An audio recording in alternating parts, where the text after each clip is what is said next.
you were in the midst of shooting back in 2014 when the name of East Dix Mountain was officially changed to Grace Peak in honor of Grace Hudowalski, the first woman 46er, and really the matriarch of the 46er Club.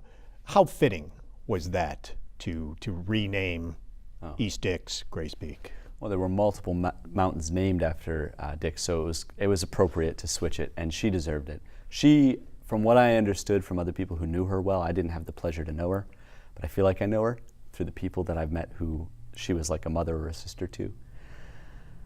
I think she would have probably scoffed at the idea because she wasn't in it for the attention, but I think all of the 46er organization and me as someone who's been involved in that story, I think she deserved it, and I think it's absolutely right. And it was beautiful that it happened during the film because then we got to, that's the final bit in my original credits is it was officially renamed, and it's really cool to be able to acknowledge that, and I think absolutely well deserved.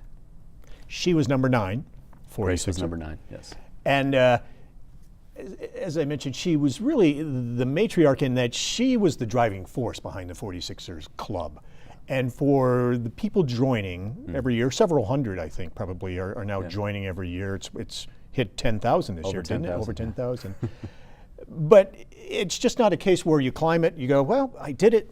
How about that? And off I go. She really wanted to share the experience and make it an experience. And for many years, she really required the people becoming 46ers to share their experience. Send her a letter and explain and describe what it was like. Maybe the physical challenges, but then the experience of reaching their goal. So she really preserved the memories of so many of the 46ers along the way by having them write these letters.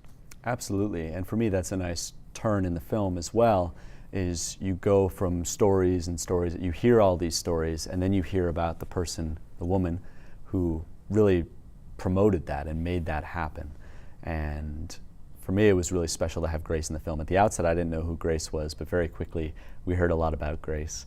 And there was actually a movie done about Grace called The Mountains Will Wait For You. And the filmmaker, Fred, was very gracious to allow me to use some of the clips from the film where he had spent time with Grace and created this beautiful tribute to her. So we have only a snippet of what he's done to honor Grace's memory, but we like to include her in that because she's such a pivotal piece of the story, and she touched so many of the lives of the individuals who we interviewed that it would seem inappropriate to exclude her from the story. And I can't imagine the film without her in it now.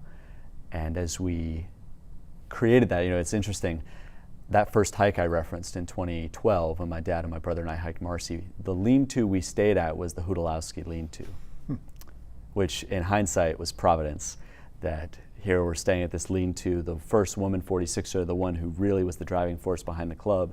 This was the trip where I was inspired to tell this story, and then it became a 3-year journey, and then as we've been on the track for the public television release, now we're coming up on 5 years of since the start, and it's very fitting. I still can remember coming there and saying, oh, Hudowalski, who is that? What's this lean-to named for?